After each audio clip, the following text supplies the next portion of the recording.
کے عمل سے بہتر ہے اللہ عز و جل کی رضا پانے اور ثواب کمانے کی غرض سے سلسلہ دیکھنے سے پہلے اچھی اچھی نیتیں فرما لیجئے۔ اللہ عز و جل کی رضا کی خاطر علم دین حاصل کروں گا، سیکھ کر دوسروں تک نیکی کی دعوت پہنچاؤں گا، خاص خاص باتیں لکھوں گا، اول تا آخر دیکھوں گا۔ میں مبلغ بنوں سنتوں کا،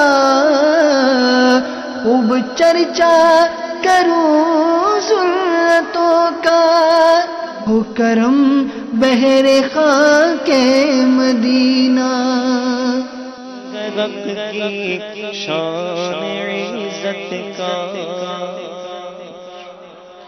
الحمدللہ رب العالمین، والصلاة والسلام علی سید المرسلین، اما بعد فاعوذ باللہ من الشیطان الرجیم، بسم اللہ الرحمن الرحیم۔ الصلاة والسلام علیک یا رسول اللہ وعلی آلک واصحابک یا حبیب اللہ۔ الصلاة والسلام علیک یا نبی اللہ وعلی آلک واصحابک یا نور اللہ۔ فرمان مصطفیٰ صلی اللہ تعالی علیہ وآلہ وسلم ہے، تم اپنی مجلسوں کو مجھ پر درود پڑھ کر آراستہ کرو، تمہارا درود پڑھنا قیامت کے روز تمہارے لیے نور ہوگا۔ صلو علی الحبیب صلی اللہ تعالی علی محمد وعلی آلہ وصحبہ وبارک وسلم۔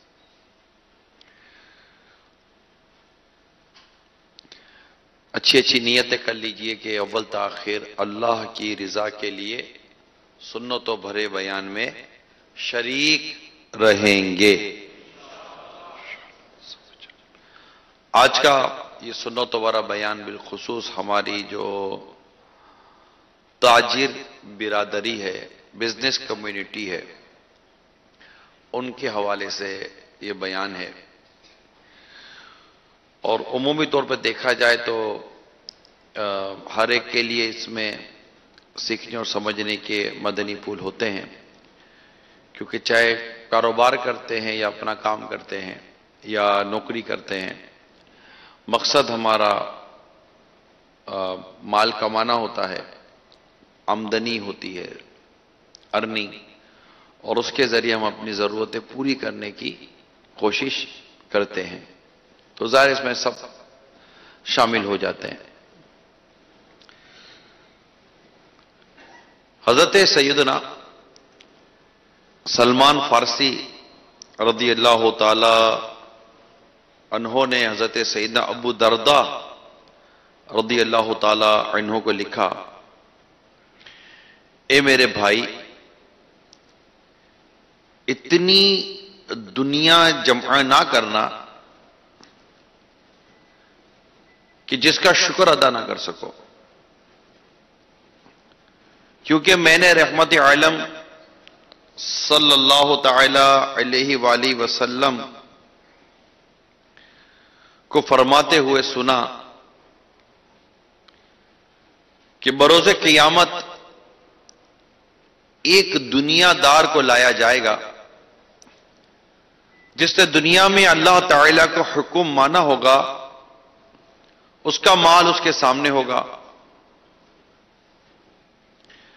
جب وہ پل صراط پر چلنے لگے گا تو اس کا مال کہے گا، چلو چلو، تم نے مجھ سے متعلق اللہ کا حق ادا کر دیا تھا۔ پھر ایک ایسے دنیا دار کو لایا جائے گا جس سے دنیا میں اللہ تعالیٰ کے حق کو ادا نہیں کیا ہوگا،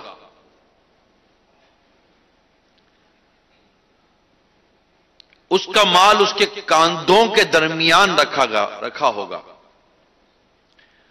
جب وہ پل صراط پر ادھر ادھر جھکے گا تو اس کا مال کہے گا تیری خرابی ہو، تو نے میرے متعلق اللہ کے حق کو کیوں ادا نہیں کیا، وہ اسی حالت پر رہے گا حتیٰ کہ پکار اٹھے گی، ہائے ہلاکت، ہائے بربادی۔ بڑی یہ ایمان افروز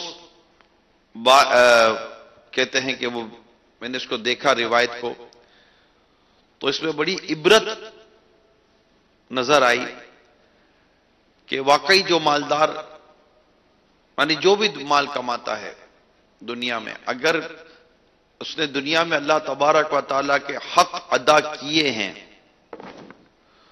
تو انشاءاللہ عز و جل اس کے لیے آسانی کی صورتیں بھی بیان کی گئی ہیں۔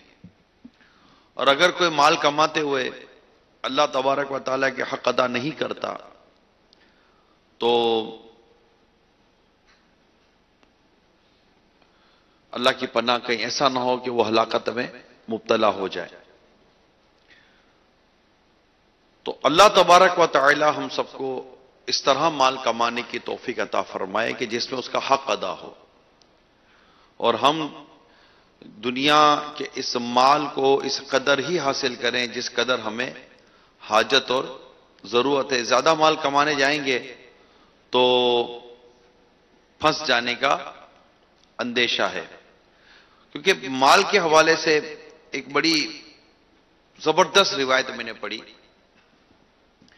بڑی زبردست روایت ہے، احیاء العلوم میں امام غزالی رحمۃ اللہ تعالی علیہ نے اس کو نقل کیا ہے۔ ایک شخص بارگاہ رسالت صلی اللہ تعالی علیہ وسلم میں عرض کرتا ہے، یا رسول اللہ صلی اللہ تعالی علیہ وآلہ وسلم، مجھے کیا ہو گیا ہے کہ میں موت کو پسند نہیں کرتا، مجھے کیا ہو گیا ہے کہ میں موت کو پسند نہیں کرتا۔ ارے بڑی ایمان افروز حدیث ہے، یہ بڑی ایمان افروز روایت ہے۔ ایسی روایت یہ خود میں نے جب یہ بیان تیار کر رہا تھا تو میں نے جب اس روایت کو پڑھا تو بس قربان جائے نبی پاک صلی اللہ تعالی علیہ وسلم کے فرمان پر، بڑی توجہ کے ساتھ اس حدیث کو سنیے کہ ایک شخص بارگاہ رسالت میں حاضر ہو کر کیا عرض کرتا ہے کہ یا رسول اللہ صلی اللہ تعالی علیہ وسلم، مجھے کیا ہو گیا ہے کہ میں موت کو پسند نہیں کرتا۔ ارشاد فرمایا، تمہارے پاس مال ہے؟ کیا ارشاد فرمایا؟ تمہارے پاس مال ہے؟ یعنی وہ شخص عرض کرتا ہے یا رسول اللہ میں موت کو پسند نہیں کرتا، مجھے کیا ہو گیا ہے؟ سوال کیا ہے کہ میں موت کو پسند نہیں کرتا، مجھے کیا ہو گیا ہے؟ جواب میں سرکار صلی اللہ علیہ وسلم کیا ارشاد فرما رہے ہیں؟ کیا تمہارے پاس مال ہے؟ اس نے کہا جی ہاں۔ اب سنیے میرے آقا کا ارشاد، فرمایا اپنا مال آگے بھیج دو، یعنی آخرت کے لیے صدقہ کر دو۔ سنیے، فرماتے ہیں تمہارا مال آگے بھیج دو یعنی آخرت کے لیے صدقہ کر دو، کیونکہ مومن کا دل اپنے مال کے ساتھ ہوتا ہے، مومن کا دل اپنے مال کے ساتھ ہوتا ہے۔ اگر اس نے اسے آگے بھیجا تو اسے ملنا چاہتا ہے، اور اگر پیچھے چھوڑ دے گا تو اس کے پیچھے رہنا چاہتا ہے۔ کتنی ایمان افروز، کتنی خوبصورت یہ میرے آقا کا یہ ارشاد، آگے بھیج دو۔ تمہارے پاس مال ہے؟ ہاں ہے، تو اپنا مال آگے بھیج دو۔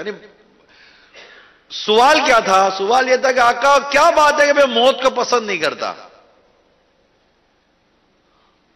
تو موت کو پسند نہ کرنے کا جواب میرے آقا نے مال کی صورت میں کتنا خوبصورت عطا فرمایا۔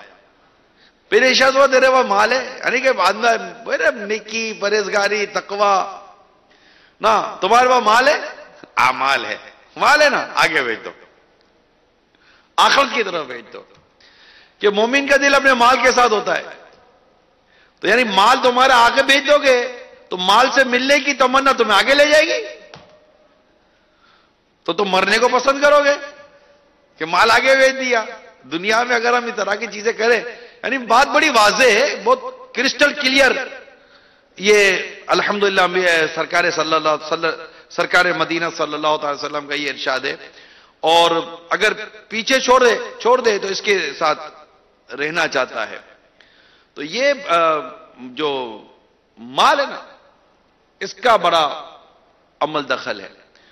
تو اللہ کریم ہم سب کو مال کی محبت سے بچائے، اور جو ہم دنیا میں رہ کر جو کاروبار کرتے ہیں، تجارت کرتے ہیں، اللہ تعالی ہمیں ان تمام تر چیزوں کو سمجھنے کی توفیق عطا فرمائے۔ جو میں نے آپ کو پہلا روایت بیان کی کہ ہمیں اس چیز کو دیکھنا ہے کہ ہم نے اس مال کے کمانے میں اللہ تبارک و تعالی کے حقوق کو ادا کیا ہے یا نہیں کیا۔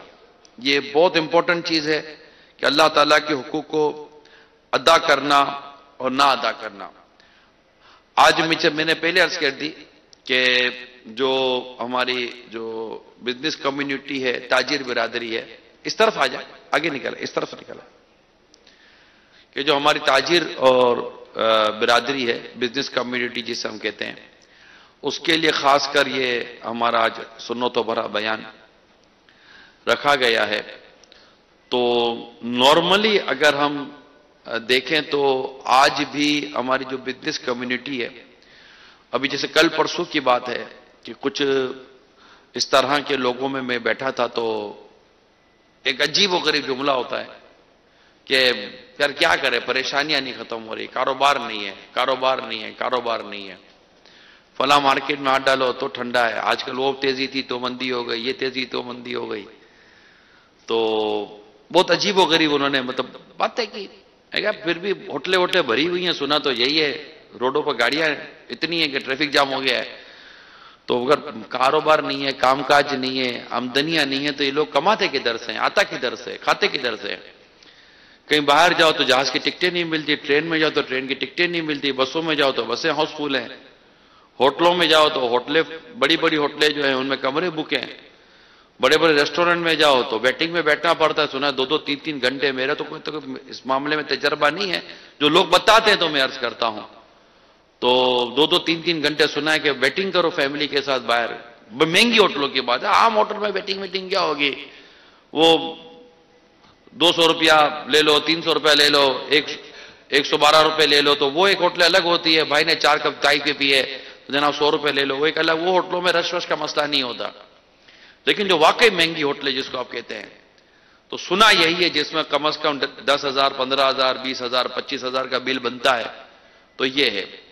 اچھا دوسری طرف جائیں تو برانڈڈ چیزیں مہنگی سے مہنگی ہیں اور بک رہی ہیں، گھڑی سے مہنگی لوگ خرید رہے ہیں، کاریں مہنگی سے مہنگی لوگ خرید رہے ہیں، سستی کاریں آج کل لوگ خرید نہیں رہے ہیں، امپورٹنٹ مہنگی کاریں لوگ خرید رہے ہیں نارملی۔ یہ میں اس طبقے کی بات کر رہا ہوں جو کہ روتا ہے نا، عام آدمی تو اس کا مسئلہ ہی کوئی نہیں ہے، وہ ویسے ہی جس طرح جی رہا تھا آج بھی جی رہا ہے، اس کے اوپر مہنگائی اور سستائی تھوڑی افیکٹڈ کرتی ہے، مارکیٹ کا اتنا بڑا اس کے اوپر افیکٹڈ وہ نہیں ہوتا، وہ نوکر پیشہ آدمی ہے، زیادہ تر ٹینشن عموماً سیٹ لوگوں کو بھی ہوتا ہے کہ کہاں سے پورا کریں گے، ابھی تو تنخواہ دی تھی، دوبارہ 20 تاریخ آ گئی، پھر دوبارہ ادھر کے چیک ادھر کے چیک ادھر کرو اور اس کو پیمنٹیں دینی ہے۔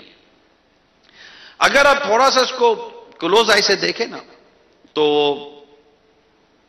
جیسے عموماً ہم سفر کرتے ہیں، یو کے بھی سفر ہوتا ہے، یورپ میں سفر ہوتا ہے، اور افریقہ میں سفر ہوتے ہیں میرے دعوت اسلامی کے مدنی کاموں کے حوالے سے، اور یہاں بھی کئی لوگوں سے فیضان مدینہ میں زیادہ تر ملاقاتوں کا بھی جن سے سلسلہ رہتا ہے۔ نارملی لوگ مطمئن نہیں ہیں، بے چین ہیں، پریشان ہیں، کما بھی رہے ہیں، کاروبار بھی کر رہے ہیں، انویسٹمنٹ بھی کر رہے ہیں، بلڈنگیں بھی بن رہی ہیں، عمارتیں بن رہی ہیں، کنسٹرکشن بھی ہو رہا ہے، امپورٹ بھی ہو رہا ہے، ایکسپورٹ بھی ہو رہا ہے۔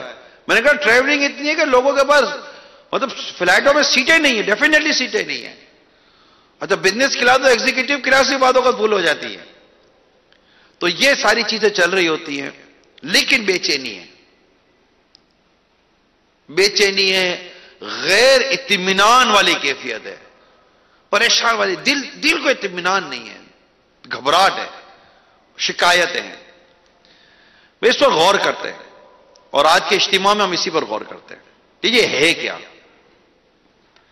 اتنی دنیا بھر کی بزنس کمیونٹی چاہے یہاں ہے، الحمدللہ پاکستان کے مختلف علاقوں میں جہاں جہاں جمع ہوں گے، مدنی چینل پر جہاں جہاں آپ جمع ہوں گے، تو آپ کے سامنے میں ایک چیز رکھتا ہوں، قرآن کریم کی ایک آیت کریمہ بیان کرتا ہوں، اور اس آیت کریمہ کے تحت جو مفسرین نے جو لکھا ہے، تفسیر جو ہے، انشاءاللہ اس کی تفسیر بیان کرتا ہوں، اور پھر حدیثیں بیان کرتا ہوں، وہ بڑی تسلی کے ساتھ، تحمل مزاجی کے ساتھ، اطمینان کے ساتھ، اور خود اپنی ذات کا جائزہ لیتے ہوئے۔ دیکھیں، بیان کو اگر آپ اپنی ذات پر کوئی اچھا اثر لینا چاہتے ہیں تو ہر فرد اپنے اوپر لے، میں اپنے اوپر لوں، آپ میں سے ہر فرد اپنے اوپر لے، مارکیٹ سے نکل کر، گھر سے نکل کر اپنی ذات پر غور کریں۔ اس وقت بہت انڈیویجول اور پرسنل ٹائپ کی میں آپ سے بات کرنے کے لیے جا رہا ہوں۔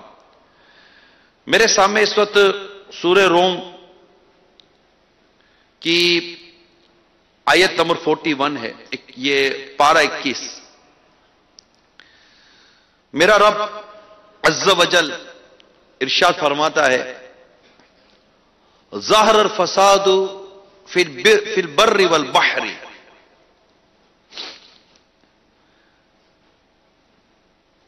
بما کسبت ایدی الناس لیذیقہم بعد الذی عملوا لعلہم یرجعون۔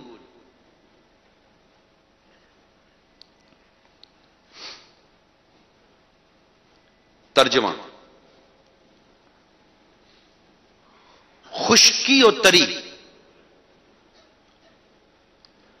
میں فساد ظاہر ہو گیا۔ اللہ کریم قرآن میں فرماتا ہے خشکی و تری، ترجمہ میں خشکی و تری میں فساد ظاہر ہو گیا، ان برائیوں کی وجہ سے جو لوگوں کے ہاتھوں نے کمائی، تاکہ اللہ انہیں ان کے بعض کاموں کا مزہ چکھائے تاکہ وہ باز آ جائیں۔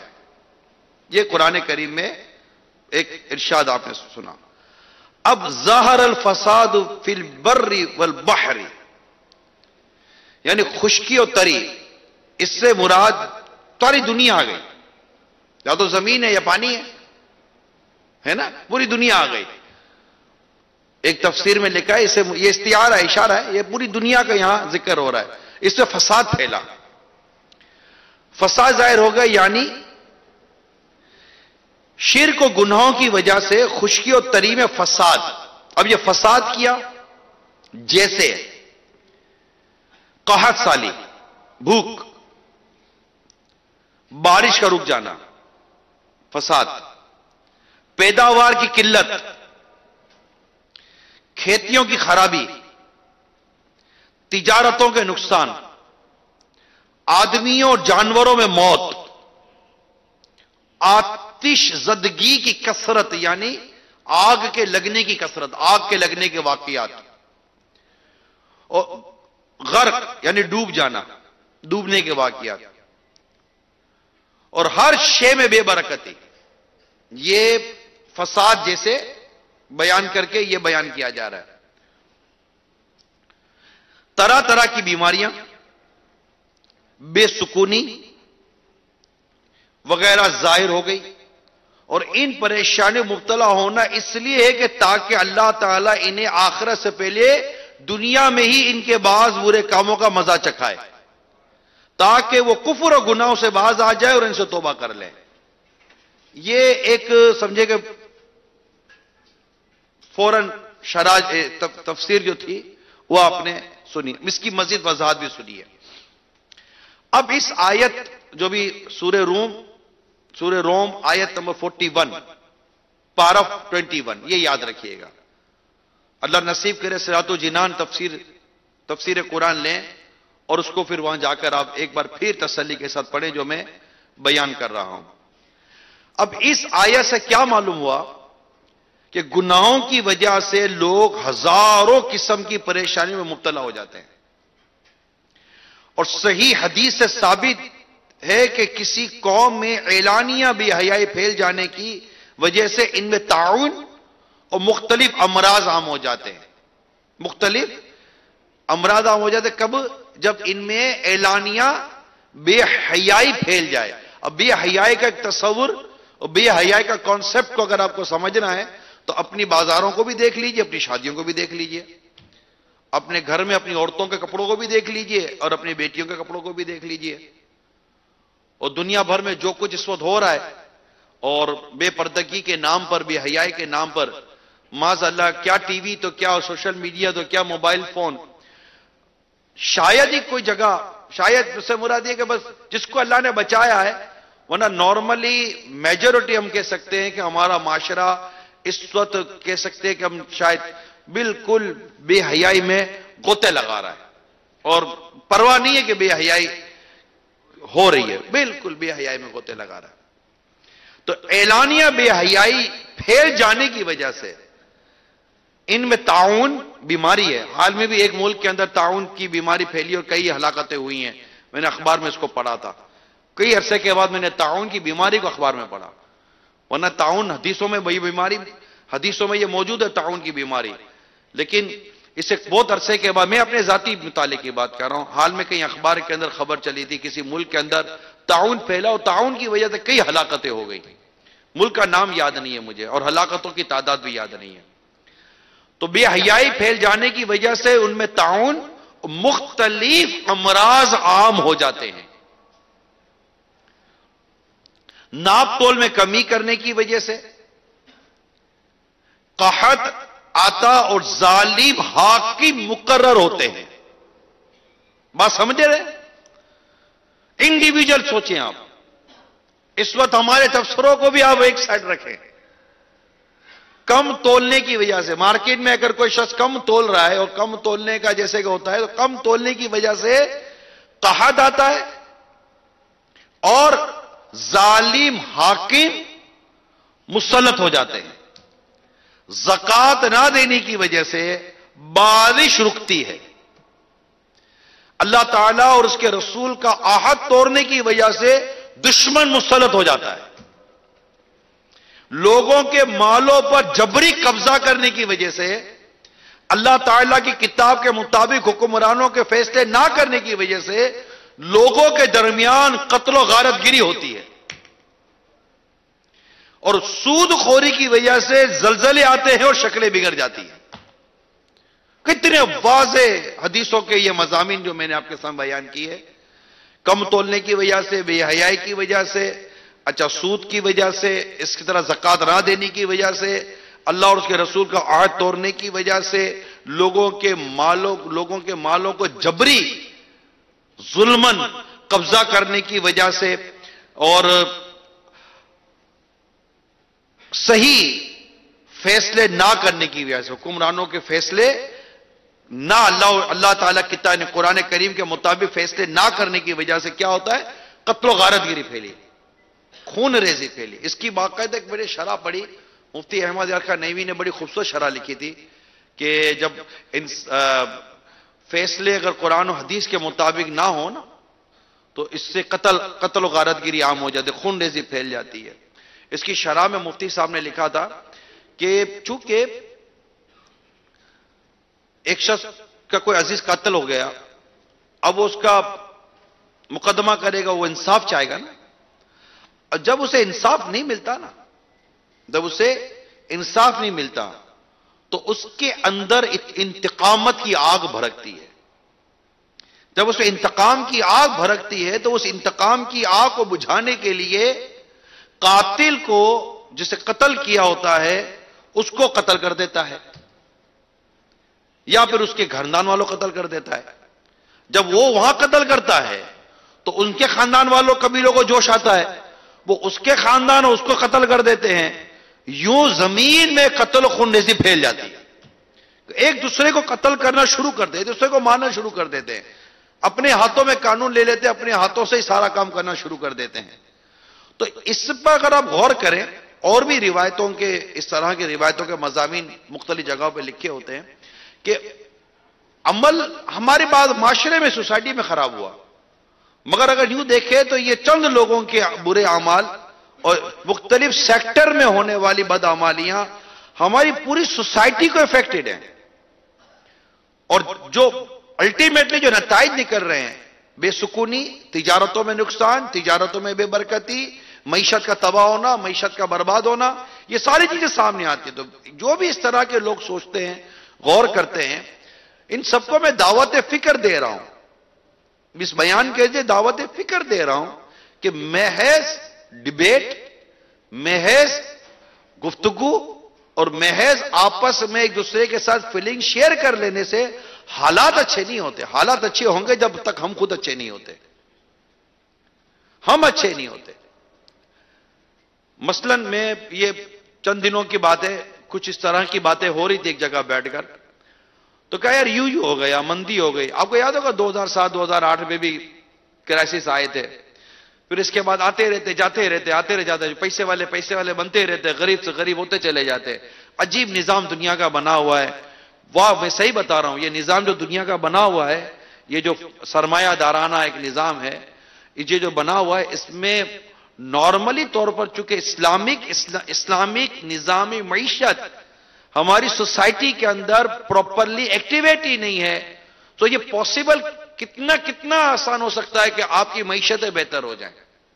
دنیا میں آپ انٹرنیشنلی اب لے لیں، جتنے بھی مغربی ممالک ہیں، مشرقی ممالک ہیں، افریقی ممالک ہیں، اگر آپ کا یوں فارش کی طرف چلے جائیں، آپ جتنے بڑے اعظموں کے مین ممالک کے اندر بھی اگر آپ جائیں، پورے ممالک، پوری ریاستیں ڈیفالٹر ہو رہی ہیں، کلیپس ہو رہی ہیں، معیشت ختم ہو رہی ہے، ریاستیں قرضوں میں جا رہی ہیں، اور ایک بڑی آرٹیفیشل قسم کی ایک دنیا میں ایک خوبصورتی سی بنی ہوئی ہے، ادروائز نیچے سے سمجھے کہ وہ بنیادیں کھوکھلی ہوتی چلی جا رہی ہیں۔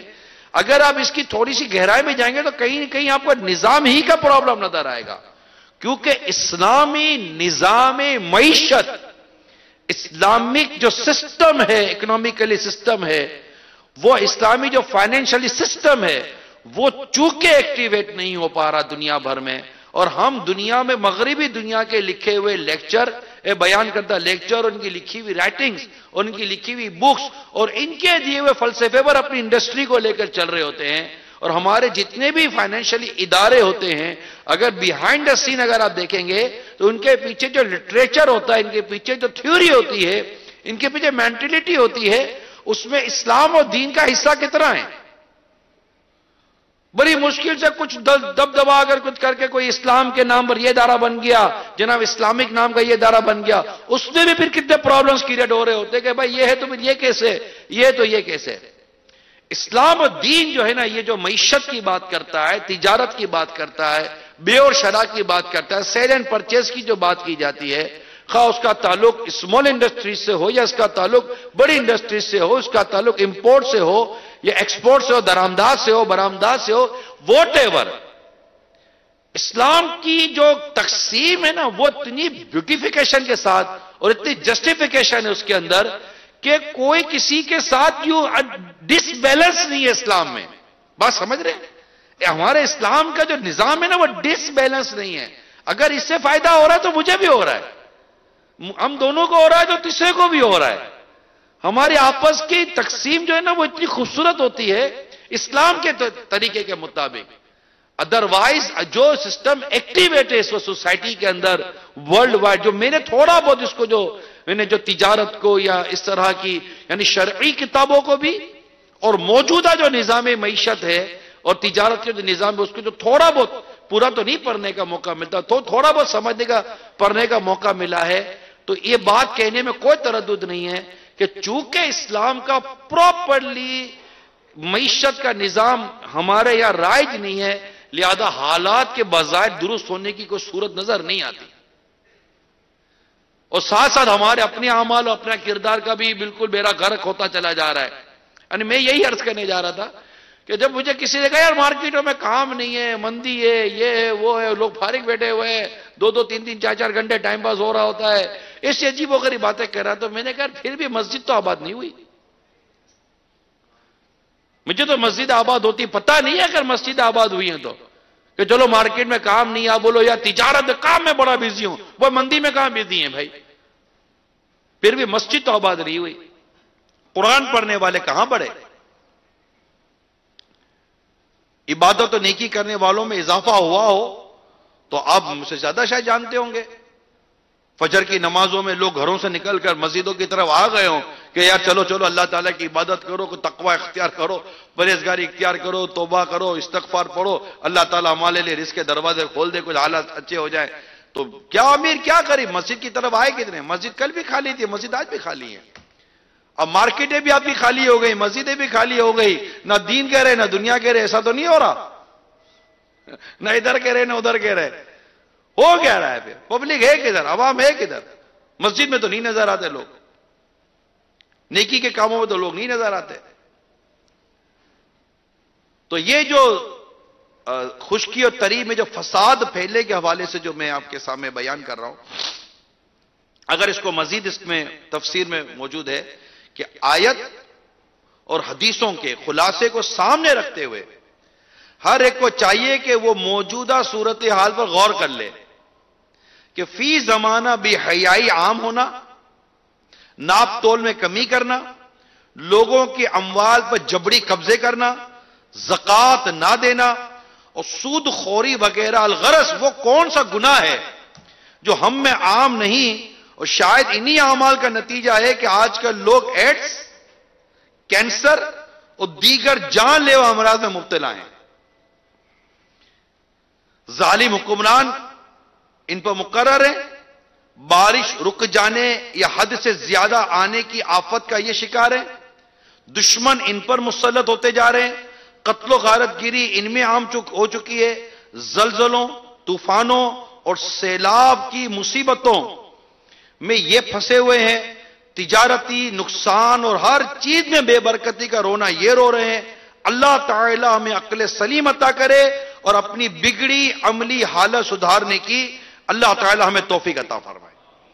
یعنی کتنی واضح طور پر میں نے آپ کے سامنے قرآن کریم کی آیت مبارکہ اور اس آیت مبارکہ کے تحت جو تفسیر صراط الجنان میں جو بیان ہوا، وہ جو میں نے ابھی جو پڑھ کر آپ کو بیان کیا، یہ آپ کے سامنے ہے کہ ہم اس میں کچھ ہوش کے ناخن لیں اور اپنے حالات کو درست کرنے کی ہم از خود کوشش کریں۔ ہم نے خود ہی اپنے حالات تباہ و برباد کیے ہوئے ہیں۔ اب سوسائٹی سے سود کیسے ختم ہو میں اپنے بیان نہیں کر سکتے، اپنے بیان نہیں کر سکتے ہیں جب تک کہ مارکیٹ کے اندر مدنی ریولیوشن نہیں آئے گا اور خود مارکیٹ کے جو مین کرتا دھرتا قسم کے جو لوگ ہوتے ہیں یہ خود کو بولڈ سٹیپ لے کر اس طرح کی کوئی چیز نہیں لاتے، تب تک شاید کیا ہوگا کیا نہیں ہوگا اب آپ دیکھ لیجئے۔ اسی طرح رشوتوں کا لین دین دیکھ لیجئے۔ تو جب تک ان چیزوں پر ہم قابو نہیں پائیں گے، ہم خود اپنی حالت نہیں سدھاریں گے، تو جو قوم اپنی حالت نہیں سدھارتی اس کی حالت نہیں بدلی جاتی۔ ہمیں اپنی حالت خود ہی درست کرنے کی کوشش کرنی ہے، ہمیں تقوی اور ہمیں پرہیزگاری خود ہی اختیار کرنی ہے اور اللہ تبارک و تعالیٰ کے ذکر کی طرف جانا ہے۔ دیکھیں قرآن کریم کی ایک اور آیت کریمہ میں آپ کے سامنے رکھوں، یہ آیت کریمہ 16ویں پارے میں اور سورہ طٰہٰ، یہ ترتیب کے حساب سے قرآن کریم کی 20ویں سورت ہے۔ اس کی آیت مبارکہ 124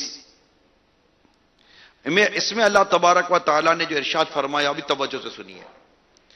ہمارا رب کریم اس آیت کریمہ میں ارشاد فرماتا ہے وَمَنْ أَعْرَضَ عَنْ ذِكْرِي فَإِنَّ لَهُ مَعِيشَةً ضَنْكًا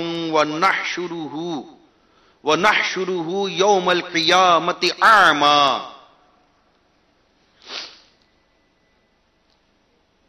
ترجمہ کنز الایمان، اور جس نے میری یاد سے منہ پھیرا، ومن اعرض عن ذکری، اللہ کیا فرماتا ہے؟ ومن اعرض عن ذکری، عن ذکری، اور جس نے میری یاد سے منہ پھیرا، فَإِنَّ لَهُ مَعِيشَةً ضَنْكًا، تو اس کے لیے تنگ زندگانی ہے.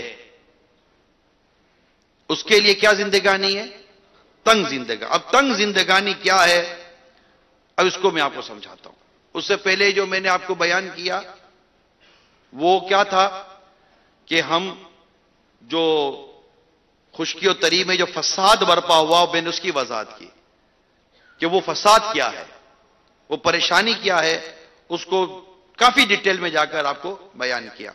اب یہاں پر تنگ زندگانی یعنی ایک تو ہے کہ اللہ تعالیٰ کے ذکر سے منہ پھیرنا، اور اب ہے تنگ زندگانی. تنگ زندگانی کیا؟ دنیا کی تنگ زندگی یہ ہے، یعنی اس کی 5 الگ الگ تفسیریں ہیں.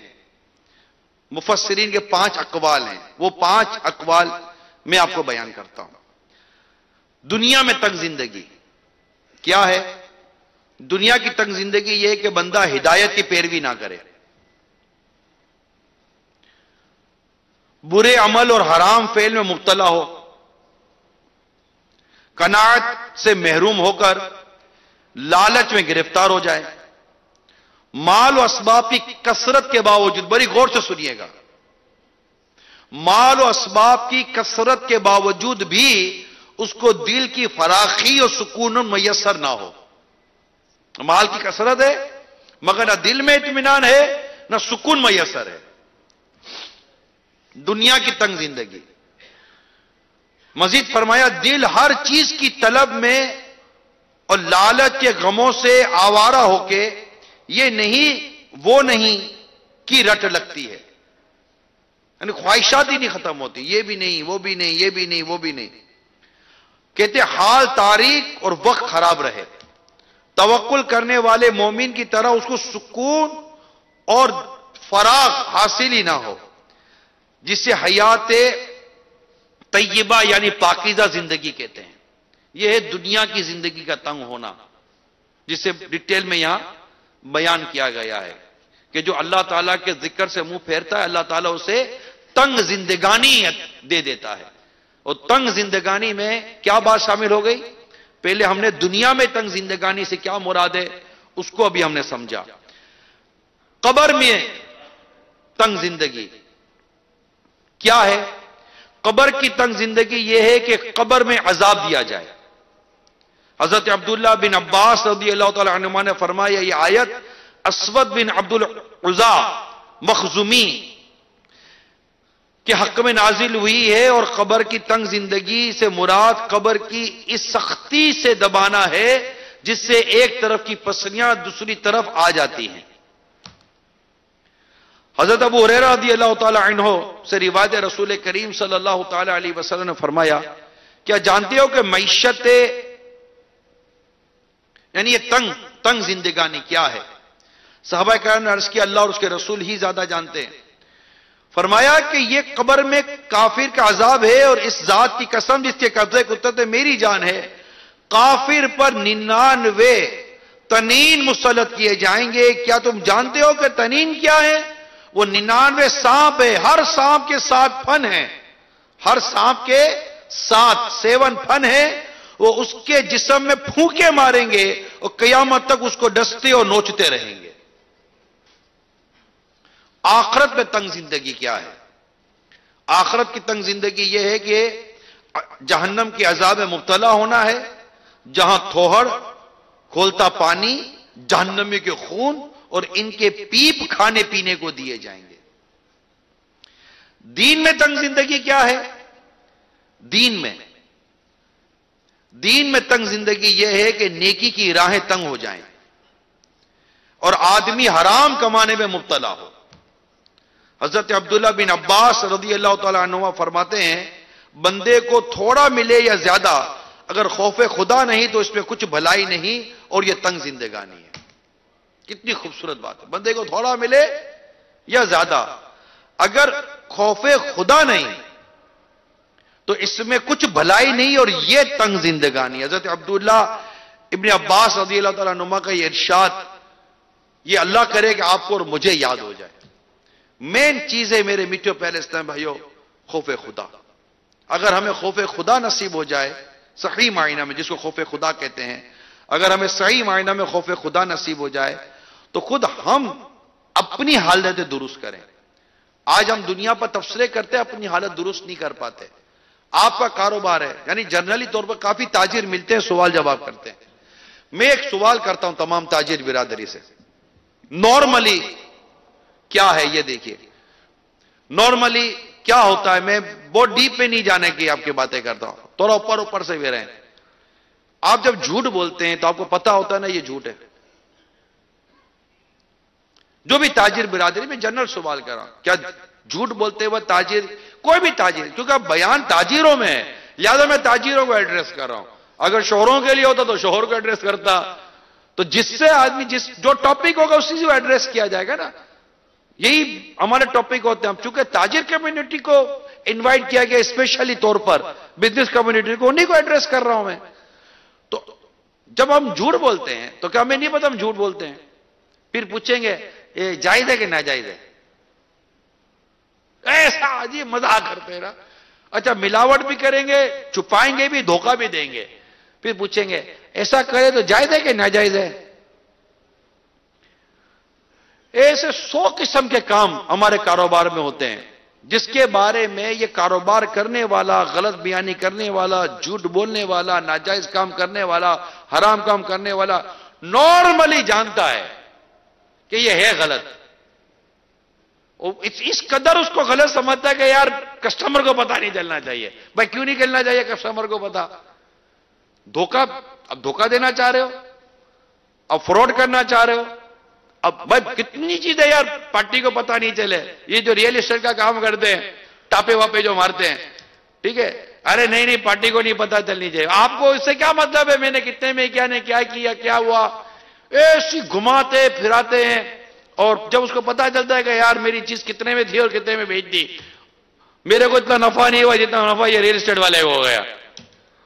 بروکر بات ہوگا مالی سے زیادہ نفع کما جاتا ہے، وہ منہ دیکھتا رہ جاتا ہے اور گھمائے گا اس کو. اگر میں کہہ رہا ہوں آپ کو بچا کے تو 25 لاکھ نفع کمانا ہے تو چھاتی ٹھوک کر بولو نا. آپ ستھرے ہو، سچے ہو، بولو نا چھاتی ٹھوک کر کہ بھائی آپ کا پلاٹ اتنے کا، سامنے پارٹی اتنے کی ہے، میرا نفع یہ. نہ گھما پھرا کر آپ کو کتنے میں نکالنا ہے، کتنے میں نکالنا، دونوں کو ملانا نہیں ہے، دونوں کو دکھانا نہیں ہے، بتانا بھی نہیں ہے، بیچ میں سے اپنا مال نکال لینا ہے. اس میں اگر کہیں جھوٹ ہے، کہیں دھوکہ ہے، کہیں فریب ہے تو اس پر غور کر لیں. پھر میں آپ کے سامنے ایک حدیث رکھتا ہوں. جو بھی کاروبار آپ کرتے ہیں، چاہے کاروبار آپ ایکسپورٹ کا کرتے ہیں، امپورٹ کا کرتے ہیں، ہول سیل کا کرتے ہیں، فیکٹری کرتے ہیں، پرچون کا کام کرتے ہیں، یا کپڑے کا کام کرتے ہیں، یان کا کام کرتے ہیں، ریئل اسٹیٹ کا کام کرتے ہیں، سونے کا کام کرتے ہیں، یا کھوٹے کا کام کرتے ہیں. اب جو بھی کام کرتے ہیں میں ایک جنرل بات کرتا ہوں، ایک حدیث آپ کے سامنے رکھتا ہوں. ایک حدیث رکھتا ہوں آپ کے سامنے. وہ حدیث یہ ہے کہ مومن وہ ہے جو اپنے لیے پسند کرتا ہے، اپنے بھائی کے لیے وہی پسند کرتا ہے. چل آ جاؤ اس کسوٹی پر آ جاؤ. آپ جس کے ساتھ جو کرنے جا رہے ہو، اب یہ بتا اگر وہ آپ کے ساتھ ہو رہا ہوتا تو باپ رے باپ، نیندیں اڑ جائیں، حالت خراب ہو جائے. نہ یہ کیسے ہو سکتا ہے میرے ساتھ؟ میں اپنے لیے کیسے برداشت کر سکتا ہوں؟ یعنی مومن، کامل مومن کے لیے کیا ارشاد فرمایا حدیث میں کہ جو اپنے لیے پسند کرتا ہے اپنے بھائی کے لیے وہی پسند کرتا ہے. مگر بدقسمتی ہے میرے میٹھے میٹھے پیارے پیارے اسلامی بھائیوں، ہم لوگ اتنا مال، اتنا دنیا کی دولت میں اور اتنا مال کمانے میں لگ گئے، ہمیں ان چیزوں کی فیلنگ بھی نہیں ہے، ان چیزوں کا احساس بھی نہیں ہے. حقیقت اس حدیث پاک کو یاد کریں. ایک وقت آئے گا کہ لوگ یہ سوچنا چھوڑ دیں گے کہ مال حلال سے کمایا کہ حرام سے کمایا. یہ کیسے سوچتے ہم لوگ؟ کیسے سوچتے؟ ہم ایسے سوچتے کہ ہمیں اس بات کا علم ہوتا کہ یہ حلال ہے کہ یہ حرام ہے. پرابلم یہ ہے کہ یہ علم بھی نہیں ہے. جو موٹی موٹی باتیں ہیں اس سے بچتے نہیں ہیں، بقیہ جو تجارت کی باتیں ہیں وہ سیکھتے نہیں ہیں، جس کی وجہ سے ہمیں حرام اور حلال کی بالکل ہم تمیز، ایک طرح سے کہہ سکتے ہیں کہ ہم تمیز کھو چکے ہیں کہ کیا حرام کیا حلال. بس وہ بات آنا چاہیے، کہاں کا حلال کہاں کا حرام، جو صاحب کھلائے وہ چٹ کیجئے. مال کی محبت اتنی دل میں بس گئی ہے، مال آنا چاہیے، مال آنا چاہیے. یعنی اچھا خاصا آدمی اگر قسم کھا کر جاوے نا، آج جھوٹ نہیں بولوں گا، آج جھوٹ نہیں بولوں گا، اب دن نکل گیا، شام ہو گئے، رات ہونے والی، دکان بند ہونے والی، نہ آج کا کرایہ نکلا نہ آج کا خرچہ نکلا، اینڈ میں جا کر قسم توڑ کر وہ بھی جھوٹ بول کر مال بیچتے نکل جائے گا. کچھ کیا ہے پھر الٹا بولیں گے یہ سب چلتا ہے. پھر کیا بولیں گے؟ سب چلتا ہے. اللہ کی پناہ، پتہ نہیں کس نے کان میں بھونک مار دی ہے، سب چلتا ہے. کچھ نہیں چلتا میرے پیارے میٹھے اسلام میں، اللہ اور اس کے رسول کا حکم چلتا ہے، سب نہیں چلتا. کس نے چلا دیا کہ سب چلتا ہے؟ کچھ نہیں چلتا. اللہ تعالی اور اس کے رسول کا حکم چلتا ہے. اس کو مانیں، اس کو سمجھیں کہ اس کو ہمارے آقا صلی اللہ تعالی وسلم نے اس کو جائز کہا ہے کہ اس کو ناجائز کہا ہے. جس کو اسلام و دین نے جائز کہا ہے، جس کی اجازت دی ہے وہ کام کریں، جس کی اجازت نہیں دی ہے وہ کام کرنے کی کیا ضرورت ہے ہم لوگوں کو؟ ہم اپنے آپ کو بچاتے کیوں نہیں ہیں؟ اور اس کی اگر آپ سبب پر جائیں کہ یہ جو کچھ ہوتا ہے اس کے اسباب کیا ہیں؟ مال کی محبت. آپ کو پیچھے مال کی محبت ملے گی. مال کمانا ہے، مال چاہیے. مال کی محبت میں بھی اپنی خواہشات، ڈیزائرز، تمنائیں یہ بھی پوری ہو. ہزاروں خواہشیں ایسی ہر خواہش پہ دم نکلے، بہت نکلے میرے ارمان مگر پھر بھی کم نکلے. ایک سے ایک چیز ہوتی چلی جا رہی ہے. تو اللہ تعالی ہمیں مال کی محبت سے بچائے اور اللہ تعالی ہمیں حلال روزی کمانے کی توفیق عطا فرمائے اور ہمیں دیانت عطا کرے. دیانت داری یہ کام کرنے والا جانتا ہے کہ دیانت کر رہا ہوں یا نہیں کر رہا، ایمانداری کر رہا ہوں نہیں. صحیح بالکل. یہ میں بھی بزنس کمیونٹی سے میرا بھی ایک واسطہ تعلق ہے، میں خود بزنس لائن کا آدمی رہا ہوں. تو یوں سمجھ آ جاتی ہے کہ یار یہ صحیح ہے یا غلط ہے، یہ جھوٹ ہے، یہ سیاہ ہے، یہ سفید ہے، یہ بلیک ہے، یہ وائٹ ہے. سمجھ آ جاتی ہے ہم کو. لیکن بس دنیا کی محبت اور مال کی محبت جو ہے نا وہ ہمیں اس سمت جانے نہیں دیتی، ہمیں اپنی چیزوں کو درست نہیں کرنے دیتی. میں آپ کو چند حدیثیں سناتا ہوں، پھر بیان کو اختتام کی طرف لے کے چلتا ہوں. کہ سرکار دو جہاں صلی اللہ تعالی علیہ وسلم نے فرمایا، یعنی مال اور جاہ کی محبت، شہرت اور مال، ان کی محبت دل میں اس طرح نفاق پیدا کرتی ہے جس طرح پانی سبزی اگاتا ہے. مال اور جاہ یعنی یہ دونوں محبتیں خطرناک ہیں. مال کی محبت بھی خطرناک ہے، مال آنا چاہیے. دنیا میں لوگ میجورٹی دے کے مال کمانے، مالدار بننے کے لیے کما رہے ہیں. وہ اب لوگ کتنے رہ گئے جو اپنا اور اپنے بیوی بچوں کا صرف پیٹ پالنے کے لیے کماتے تھے کہ بس یہ ہو جائے، گزارا ہو جائے، رزق حلال ہو جائے. نارملی تو پیسے والا بھی کہتا ہے دال روٹی نکال رہا ہوں، دال روٹی نکال رہا ہوں. وہ پتہ نہیں کس زمانے میں دال روٹی نکال رہا ہے، پتہ نہیں کس کی دال روٹی نکال رہا ہے، یہ بھی نہیں پتہ چلتا. اپنی دال روٹی نکال لے، کس کی دال روٹی بند کر رہا ہے. تو یہ ہوتا ہے جو یہ نارمل چیزیں کہ مال اور جاہ کہتے ہیں شہرت. یہ دونوں چیزیں خطرناک ہیں. مال آتا ہے لیکن جاہ بھی آتی ہے ساتھ، یعنی شہرت، یعنی پیسے والا ہوں. اب کوئی پہچانے تو صحیح نا میں پیسے والا ہوں. یہ بھی مصیبت ہے کہ پہچانے. اب میں پیسے والا ہوں کیسے پہچانوں؟ اب کچھ نہ کچھ کرنا ہے. اگر چندہ بھی دینا ہے تو شہرت چاہیے، مدد کرنی ہے تو شہرت چاہیے، غریب کو دینا تو بھی شہرت چاہیے، فوٹو چاہیے، نام چاہیے. پھر میگزین میں فوٹو آنا چاہیے تو وہ منتھلی میگزین میں آنا چاہیے، تو ایئرلی میگزین میں آنا چاہیے. تو یہ ساری ٹرافی ملنی چاہیے، تو ایوارڈ ملنا چاہیے، سارے ملنے چاہیے. دنیا کو پتا چلنا چاہیے کہ جناب میں شہرت کے لیے جو اللہ کی رضا کے لیے کرتا ہے، اور وہ ہیں بھی اللہ کی رضا کے لیے کرنے والے، خود کو چھپانے والے بھی. تو شہرت اور مال یہ دونوں کی محبت دل میں اس طرح نفاق پیدا کرتے جس طرح پانی سبزی اگاتا ہے. اچھا ایک اور حدیث سنیے. بکریوں کے ریوڑ میں چھوڑے گئے 2 بھوکے بھیڑیے، بکریوں کا ریوڑ تصور کریں، اور اس میں چھوڑے گئے 2 بھوکے بھیڑیے اتنا نقصان نہیں کرتے جتنا نقصان شہرت اور مال کی محبت مسلمان آدمی کے دین میں کرتی ہے. اللہ کی پناہ،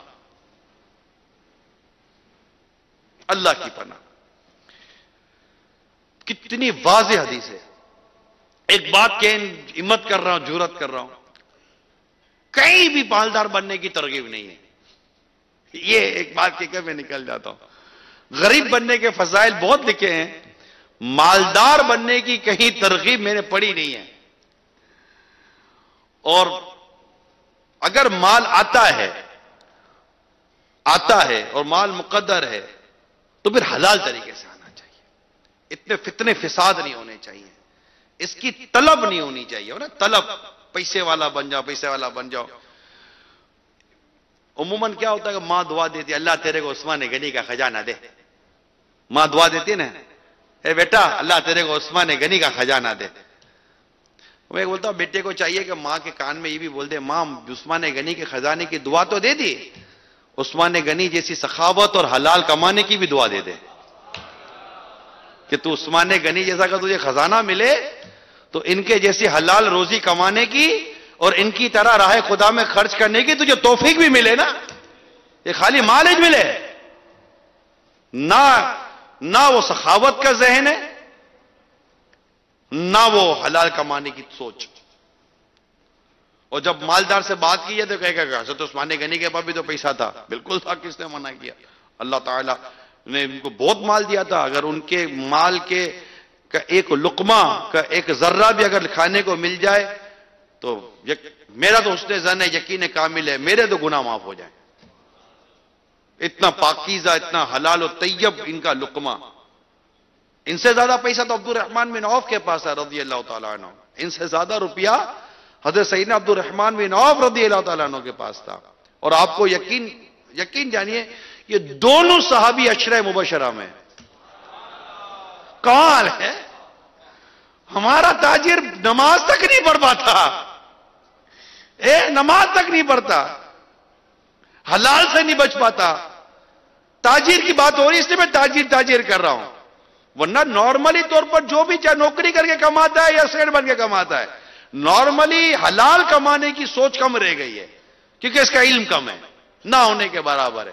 لیکن یہاں چونکہ بزنس کمیونٹی ہی کا اجتماع ہے نا، تو انہی کو میں ایڈریس کر رہا ہوں بار بار اور بار بار کہہ رہا ہوں کہ آپ سوچئے کہ مطلب کہ حضرت عبد الرحمن بن عوف رضی اللہ تعالیٰ عنہ بزنس مین، حضرت سعد بن ابی وقاص رضی اللہ تعالیٰ عنہ بزنس مین، اپنا کاروبار کرتے تھے. اچھا، حضرت عثمان غنی رضی اللہ تعالیٰ عنہ بزنس مین، اپنا کاروبار کرتے تھے. حضرت عمر رضی اللہ تعالیٰ عنہ اپنا کاروبار کرتے تھے، اپنا کام کرتے تھے. دو پارٹنر تھے، اپنا کام کرتے تھے. یعنی 10 میں سے یہ تو مجھے یاد آ رہے ہیں. اب باقیوں کے مجھے تجارت پتہ نہیں ہے، شاید ہو سکتا ہے ان میں بھی بعض ہوں جو اپنا کاروبار اپنا کام کرتے ہوں. ہم یہ سوچ رہے ہیں کہ یہ بھی بزنس مین تھے، کاروبار کرتے تھے، تجارت کرتے تھے، اور اللہ کے پیارے حبیب صلی اللہ تعالی علیہ وسلم نے انہیں عشرہ مبشرہ میں شامل کر لیا. یعنی وہ 10 خوش نصیب صحابہ میں ان کا نام ہے جنہیں آقا دو جہاں صلی اللہ تعالی وسلم نے اپنی زبان مبارک سے جنت کی بشارت دی. ابو بکر فی الجنہ، عثمان فی الجنہ، عبد الرحمن فی الجنہ. ان کو آقا 10 ہیں، ان میں سے میں یہ نام لے رہا ہوں. عمر فی الجنہ. اچھا، اب یہ ہو گئے، یہ تو عشرہ مبشرہ میں، تو کیسی ان کی پوزیشن ہوگی یار، ان کی کتنی فضیلت ہوگی، ان کا کیسا مقام و مرتبہ ہوگا. تجارت کرتے، کاروبار کرتے، گھر بار کو دیکھتے، بیوی بچوں کو دیکھتے، سب دیکھتے، اور عشرہ مبشرہ میں بھی آ گئے. کمال ہو گیا یار.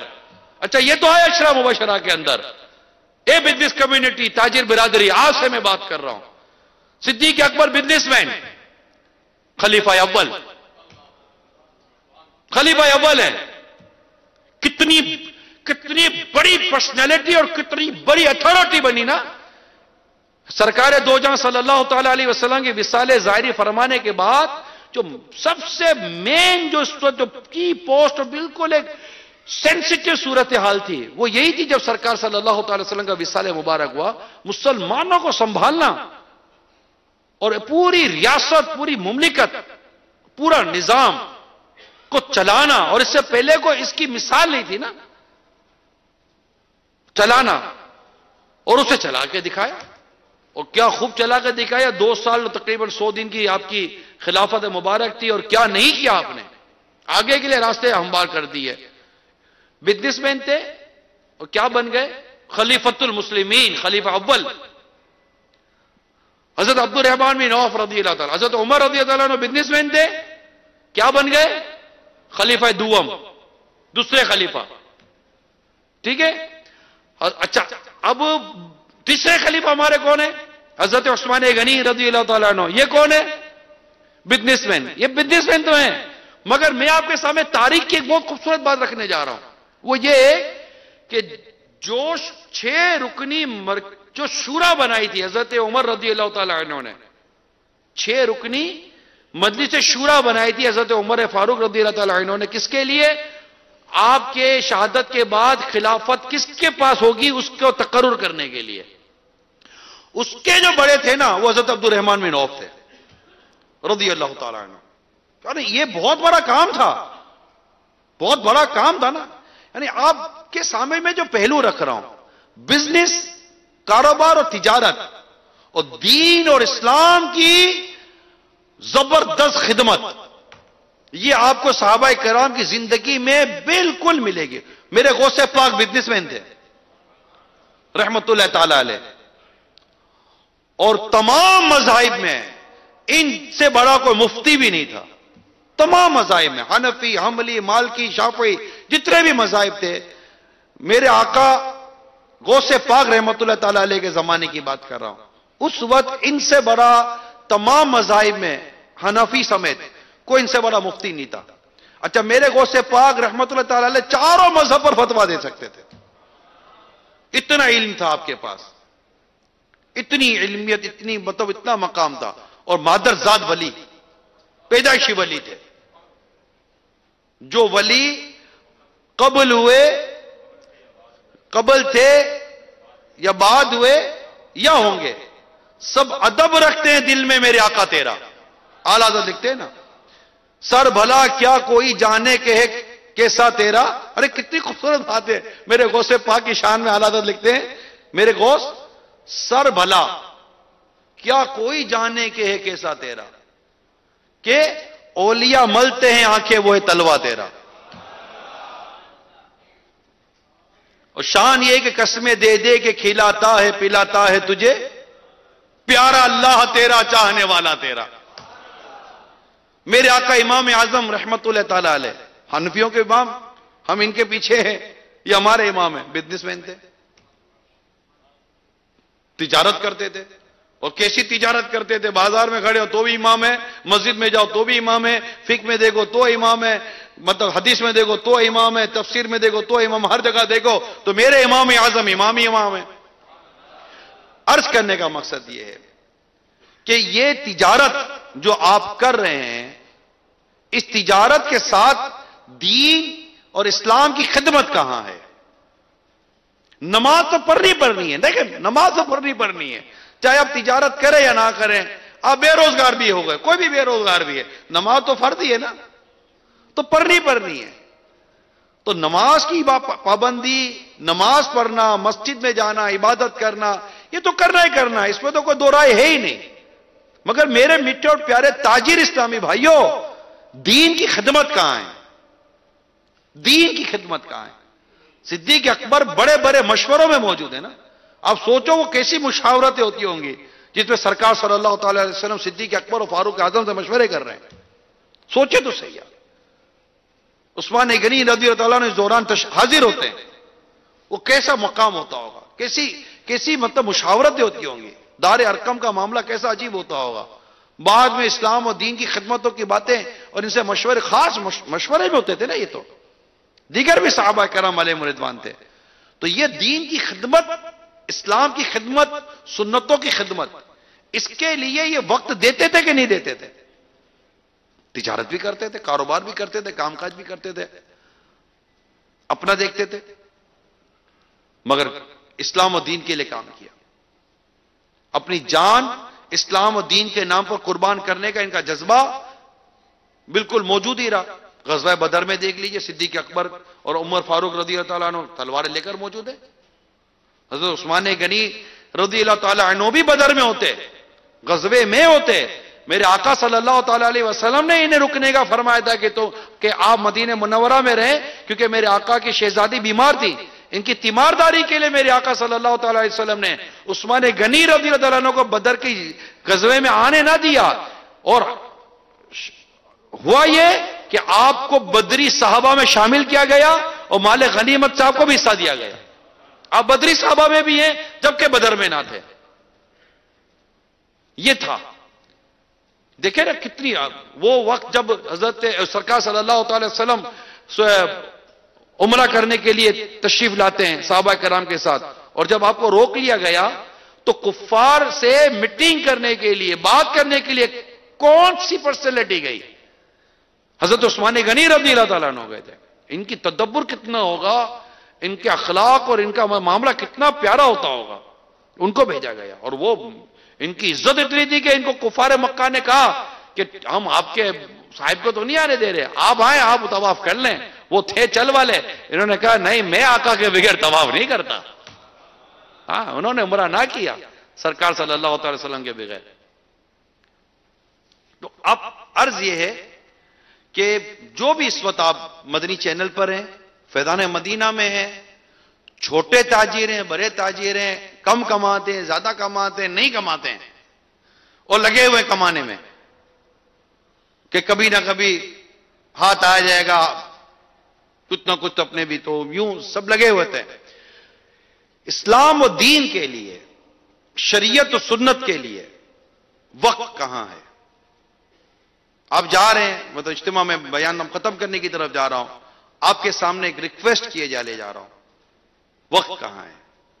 وقت دیجیے, روزانہ وقت دیجیے, صبح وقت دیجیے, شام کو وقت دیجیے, جو آپ کے لیے سوٹیبل ہے آپ وقت دیں. آپ کہیں گے بھائی کیا وقت دیں, بتاؤ, کام بتاؤ. دیکھیں, میں بھی اگر آپ کے آفس میں آ کے جو بیٹھ جاؤں گا تو مجھے بھی بیٹھے ہی کام نہیں مل جائے گا.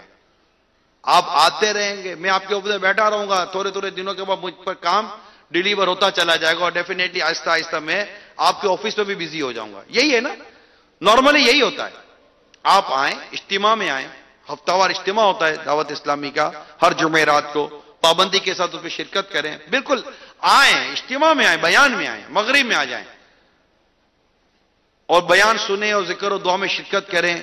پھر اگر اللہ توفیق دے تو ذمہ داران سے ملاقات کر کے دعوت اسلامی کے کاموں میں شامل ہو جائیں. دیگر بہت سارے ہمارے شعبے, 104 ہمارے شعبے, 104 شعبے.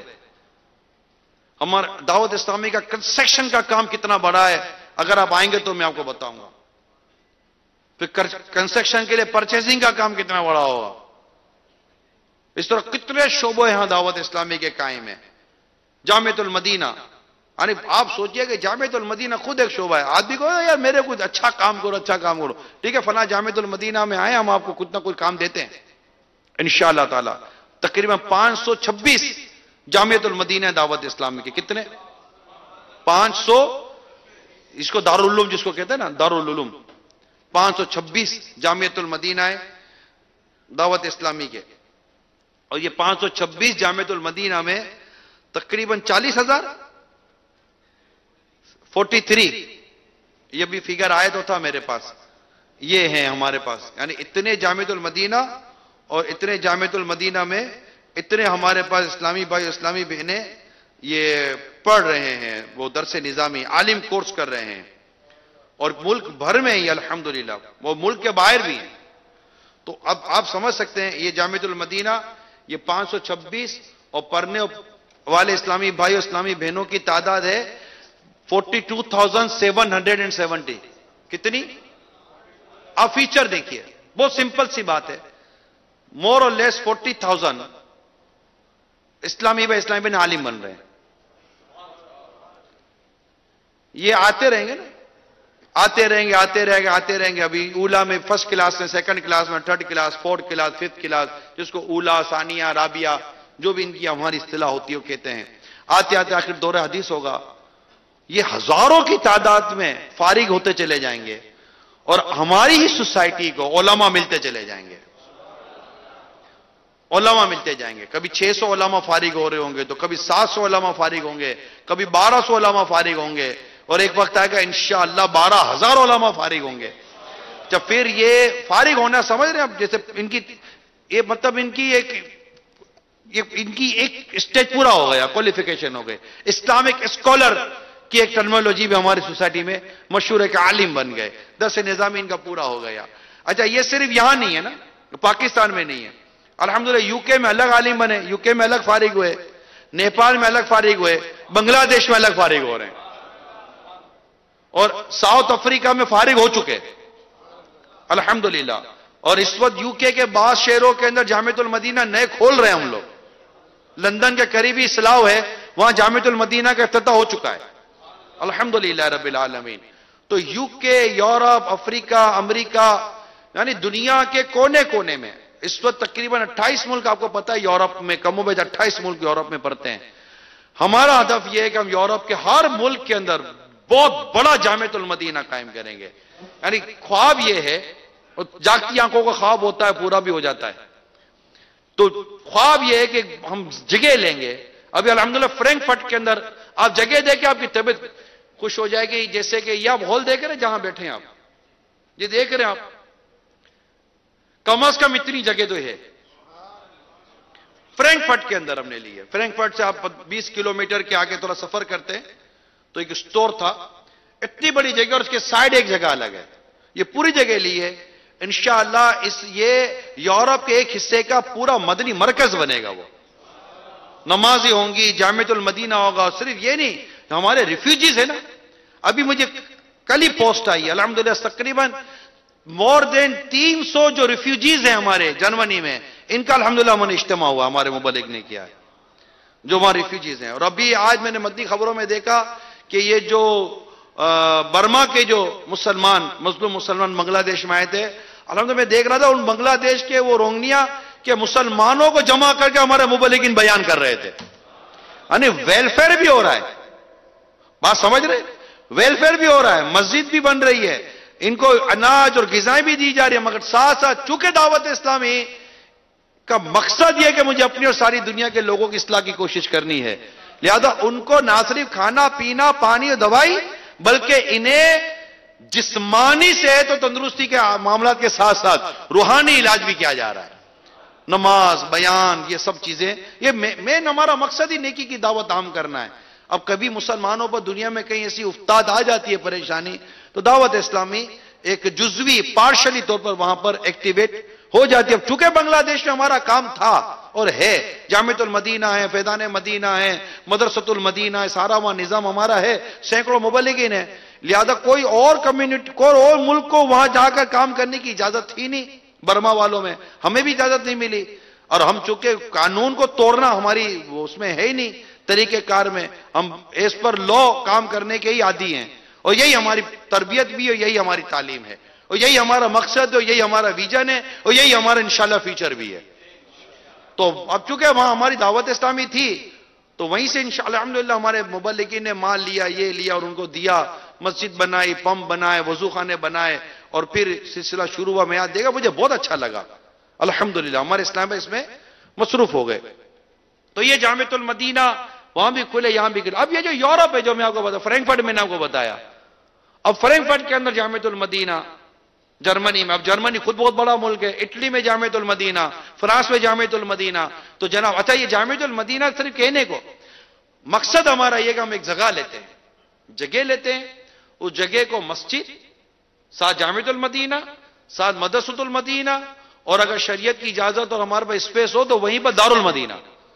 یعنی یوں سمجھے کہ پورا ایک اسلامک سینٹر، کہ اس میں دعوت اسلامی کا مدنی مرکز بھی آ جائے، عالم بننے کے لیے جامعۃ المدینہ بھی بن جائے، حافظ اور قرآن کریم کی درستی کے لیے مدرسۃ المدینہ بھی ہو جائے، اور دنیاوی اور دینی تعلیم کے ساتھ بچوں کو پڑھانے کے لیے، مدنی منوں کو پڑھانے کے لیے دارالمدینہ بھی ہو جائے. اور ساتھ ایک پورشن اور الگ بناتے ہیں جس میں ہماری اسلامی بہنوں کی تربیت ہوتی رہے، وہ آتی رہے، پڑھتی رہے، سیکھتی رہے، ان کی تربیت ہوتی رہے. یہ ایک پورا آپ کے سامنے ایک اسٹرکچر بیان کر رہا ہوں. تو الحمدللہ یہ جامعۃ المدینہ 526، اور اس کے علاوہ الحمدللہ تقریباً ہمارے 2716 مدارس المدینہ ہیں، جس میں 1,28,392 1,28,392 مدنی منع اور مدنی منیاں، بچے اور بچیاں قرآن کریم کی حفظ و ناظرہ کی مفت تعلیم حاصل کر رہے ہیں الحمدللہ رب العالمین. یہ دو شعبے ہیں.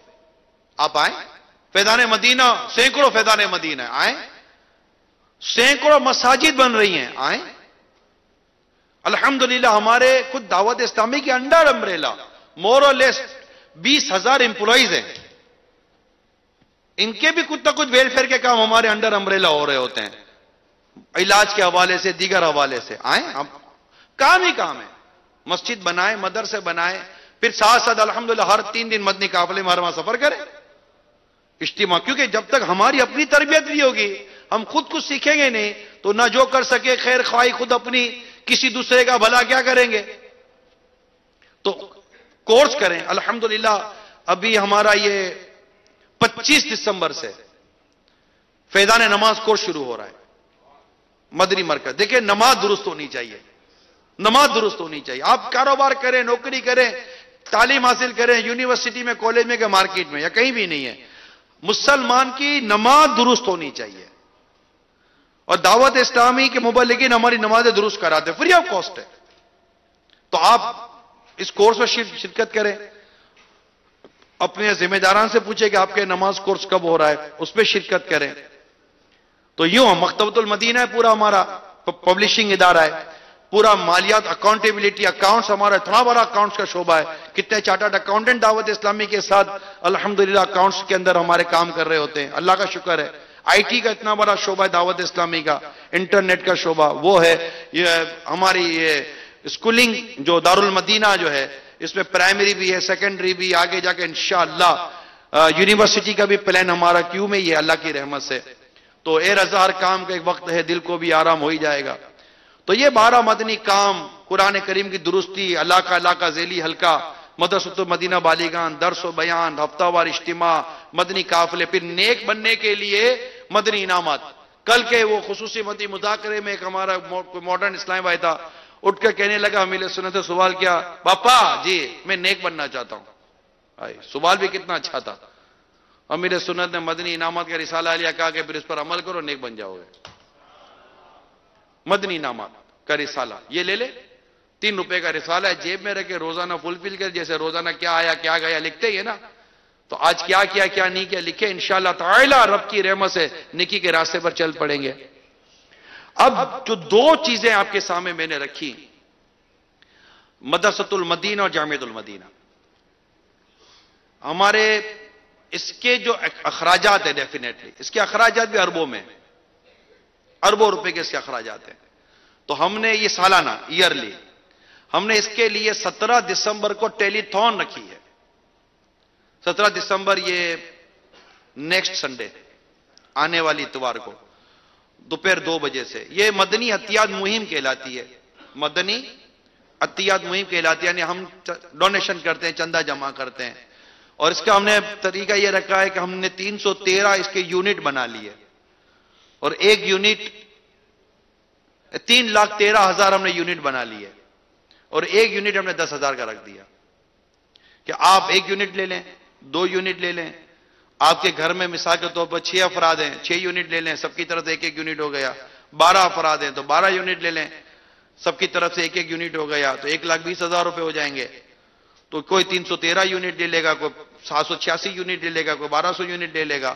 تو یہ مختلف یونٹ ہے, کوئی 1 یونٹ لے گا, کوئی آدھا یونٹ لے گا, کوئی 25% لے لے گا, جس کو اللہ نے جتنی وسعت اور جتنی توفیق دی ہے.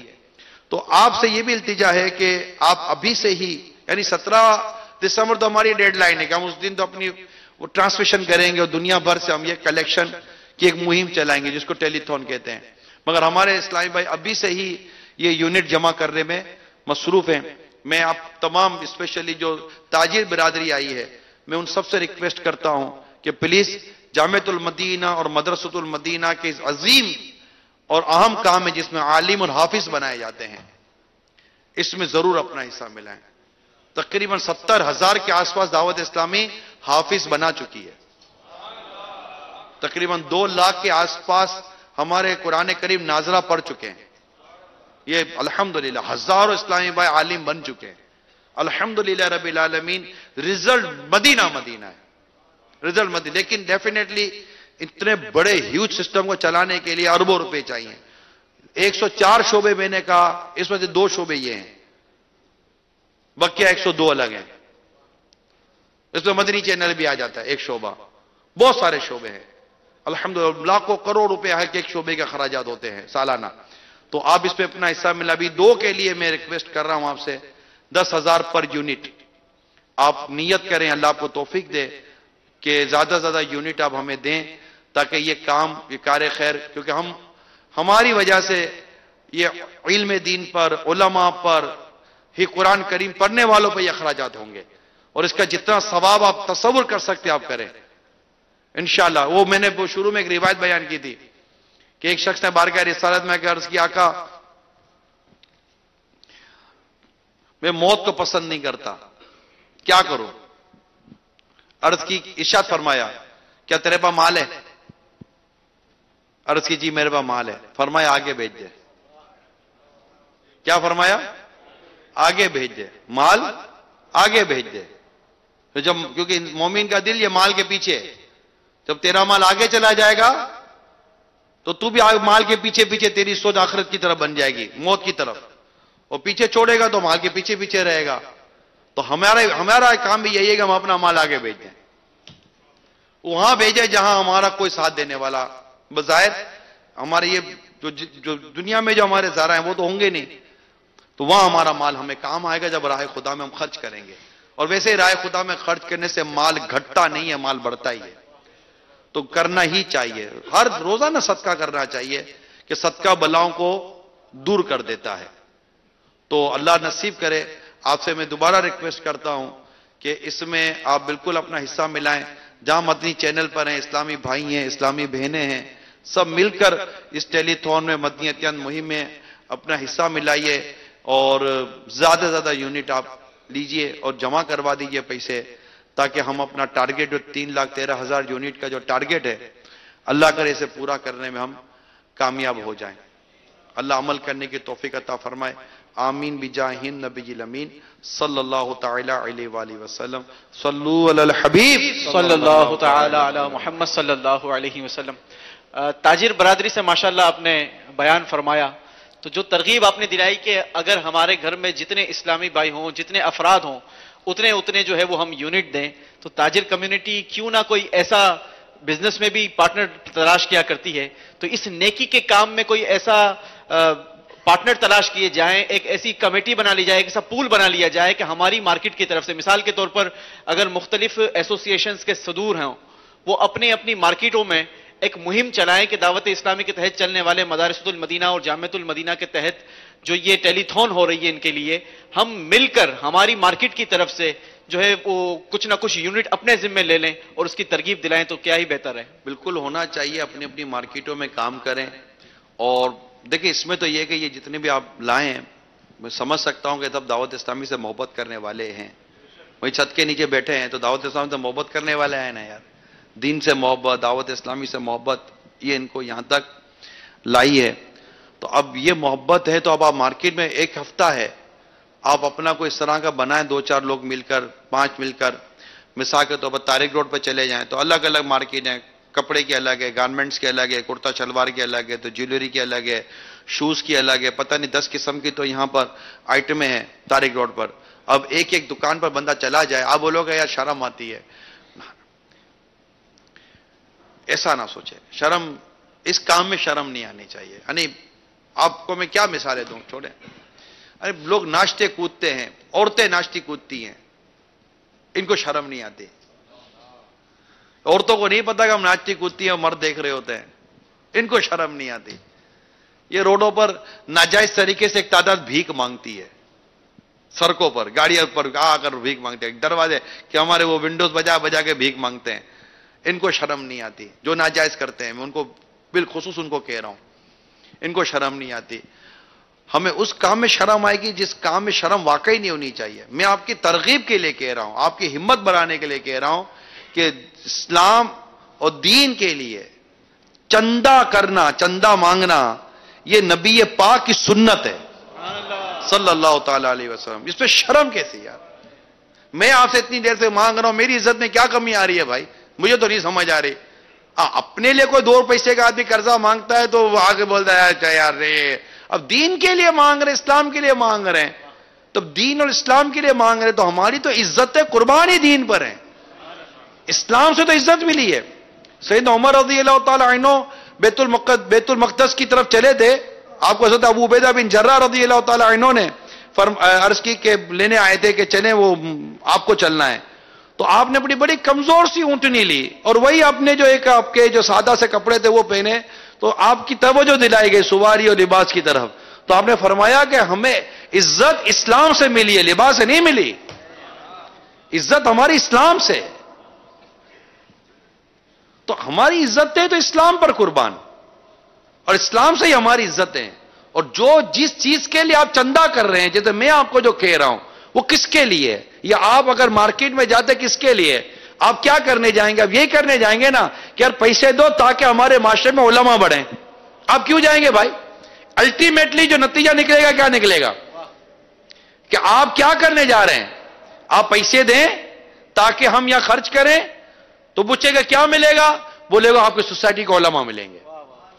آپ پیسے دیں تاکہ ہم یہاں خرچ کریں، پوچھے گا بھائی اس کا کیا ریٹرن ملے گا؟ تو آپ بولو گے ہم کو حافظ ملیں گے۔ شرعی رہنمائی کے لیے آپ کو حافظ علماء چاہیے، مسجدوں میں نماز تراویح پڑھانے کے لیے آپ کو حافظ چاہیے، اور کیسے چاہیے؟